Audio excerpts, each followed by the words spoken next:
ತಾಲೂಕಿನ ಕಾಳಿನಾಯಕನಹಳ್ಳಿ ಗ್ರಾಮದಲ್ಲಿ ಹಬ್ಬದ ವಾತಾವರಣ ಮನೆ ಮಾಡಿದೆ. ಕಳೆದ 2 ದಿನಗಳಿಂದ ಶ್ರೀ ಬಸವೇಶ್ವರ ಸ್ವಾಮಿಯ ತೃತೀಯ ವಾರ್ಷಿಕೋತ್ಸವದ ಅಂಗವಾಗಿ ವಿವಿಧ ಪೂಜಾ ಕಾರ್ಯಕ್ರಮಗಳನ್ನು ಆಯೋಜಿಸಲಾಗಿತ್ತು. ಶ್ರೀ ಬಸವೇಶ್ವರ ಸ್ವಾಮಿಯ ದೇವಾಲಯದ ತೃತೀಯ ವಾರ್ಷಿಕೋತ್ಸವದ ಅಂಗವಾಗಿ ಇಡೀ ಗ್ರಾಮವನ್ನು ಕೇಸರಿಮಯವನ್ನಾಗಿ ಮಾಡಲಾಗಿತ್ತು.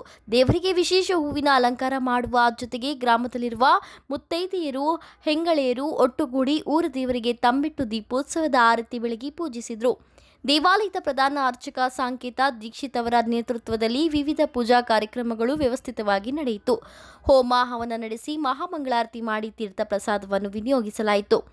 ತಂಬಿಟ್ಟಿನ ದೀಪಗಳನ್ನು ತಲೆ ಮೇಲೆ ಹೊತ್ತ ಹೆಂಗಳೆಯರು ಮತ್ತು ಮುತ್ತೈದೆಯರು ಗ್ರಾಮದಲ್ಲಿ ಮೆರವಣಿಗೆ ಮೂಲಕ ಸಾಗಿ ದೇಗುಲಕ್ಕೆ ತೆರಳಿ ದೇವರಿಗೆ ದೀಪ ಬೆಳಗಿಸಿದರು. ಇನ್ನು ದೀಪೋತ್ಸವದ ಮೆರವಣಿಗೆ ವೇಳೆಯಲ್ಲಿ ಗ್ರಾಮದ ಯುವತಿಯರು ತಮಟಿ ವಾದಕ್ಕೆ ಕುಣಿದು ಕುಪ್ಪಳಿಸಿ ಎಲ್ಲರ ಗಮನ ಸೆಳೆದರು.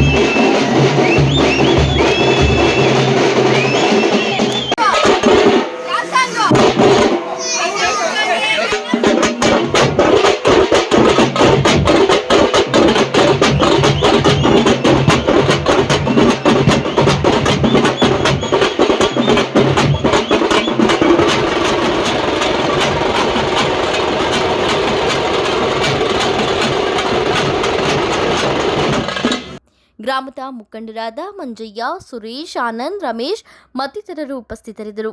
ತಮೀಂ Pasha, MM TV news, Sidlaghatta.